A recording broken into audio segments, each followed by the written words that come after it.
save our planet. Large numbers of plants disappear from Walden Pond. Scientists from Boston and Harvard universities in the USA have found that 27% of the plant species which Henry David Thoreau, a well-known American naturalist, philosopher and vegetarian, documented in great detail in the 1850s are now gone from this natural area, with another 36% of the remaining plants likely facing a similar fate. The researchers also reported that the average temperature in the region has risen 2.4 degrees Celsius in the last century due to climate change.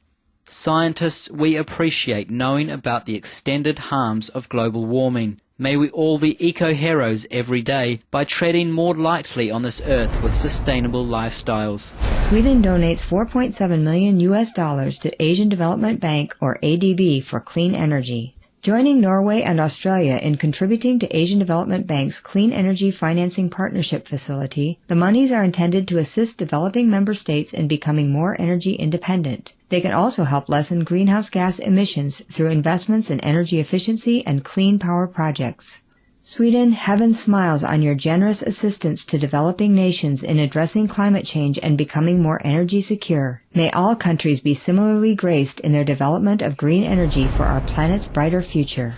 Singapore leaders plant trees. To promote benevolent stewardship of the environment, Singaporean government leaders participated in a clean and green event that featured festivities and tree planting. Prime Minister Lee Hsien Loong was amongst those who planted over 250 trees at Sengkang Riverside Park in northeastern Singapore. Around 1,600 Singaporeans followed the Prime Minister's example by planting fruit trees such as guavas and mangosteens. Other activities included exhibitions of students' environmental projects and a fruit carnival. Bravo, Your Excellencies, and all participants for your noble example in greening your nation.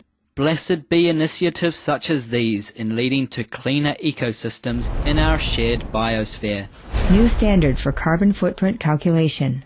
BSI British Standards, along with the Carbon Trust and the United Kingdom's Department for Environment, Food and Rural Affairs, or DEFRA, have announced a new standard called PAS 2050, designed to facilitate companies' calculation of their carbon footprint for the entire life cycle of a product or service.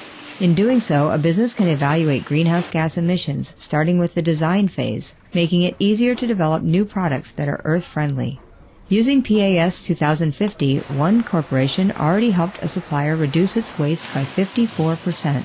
BSI British Standards, the Carbon Trust, and United Kingdom, we laud this innovative tool that helps businesses go more green. Through such standards as these, may we all be successful in treading more gently on the planet. South Korean government research calls for efficient use of farmland. A recent report by the Rural Development Administration of South Korea calculated the number of people who could receive a full daily 3,000 kilocalorie intake of food energy from crops grown on 1 hectare of land. The study found that rice and other plant crops yielded much more direct food energy than converting corn crops for animal feed into meat. With arable land decreasing each year, the report suggested that the best way to protect South Korea from a food crisis would be to favor plant farming over raising livestock. 우리 농촌진흥청에서 최근에 보도한 자료를 보면 헥타르당 인구를 부양할 수 있는 능력이 고구마가 26명, 쌀은 20명입니다만은 돼지고기는 1.3명, 소고기는 0.3명에 불과합니다. 왜냐하면 소나 돼지가 많은 곡물을 먹고 난 다음에 소비시키고 난 다음에 다시 육류를 생산하기 때문에 그렇습니다. At the recent Climate Change Policy Symposium held for the first time in the South Korean National Assembly, a large group of parliament members united to plan for urgent action to halt global warming. 이제 환경을 지키자는 운동은 바로 인류의 생존의 문제로도 다가오고 있습니다. As for the food crisis, climate change can also be addressed largely through a shift in agriculture, away from inefficient animal products and toward grains and vegetables for human consumption. 채식주의자들의 그 논리는 상당히 일리가 있고, 그래서 가급적이면 자연 조건에서 생산되는 곡물 중심의 식사, 그런 식문화를 지속적으로 유지해 나가는 것이 우리나라의 지구 온난화를 막아가는 하나의 건전한 식품 식품 소비 행태라고 말할 수 있겠습니다. Be vegetarian, go green, and save our planet. Our respectful accolades, South Korean National Assembly members, for your responsible actions and willingness to adopt policies that help preserve our fragile planet. May agricultural countries such as yours reap the benefits of producing foods that are good for the Earth's survival and our own. On July 5, 2008, Supreme Master Ching Hai had stated during a video conference with Formosa, or Taiwan, the following about organic farming. If we all become vegetarian, then we will use very little fuel, as vegetable food can be grown everywhere easily and no need for long distance transportation and no need so much water to produce. So if we do not have meat diet anymore, then we cut all that out. The 90% of the world food that we feed livestock daily right now can be distributed to all world citizens without further damage to the environment. The massive land portions that used to raise animals for meat will be also available to plant crops for human food.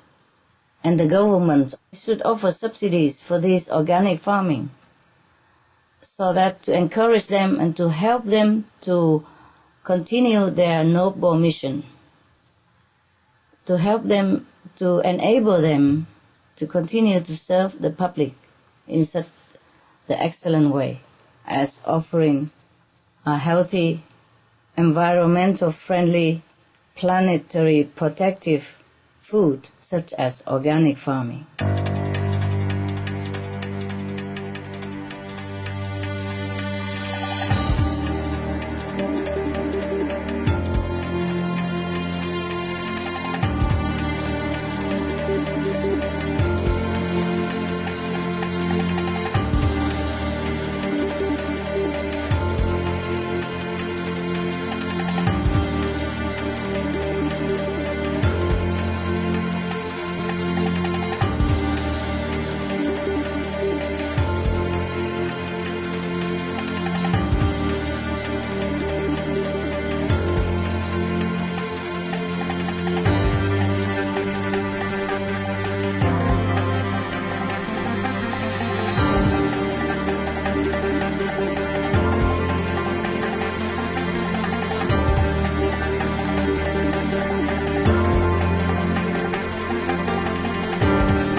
The US government extends protection to a group of Alaskan beluga whales by listing them as endangered, meaning that any proposed development in the area will have to show that it is safe for the whales.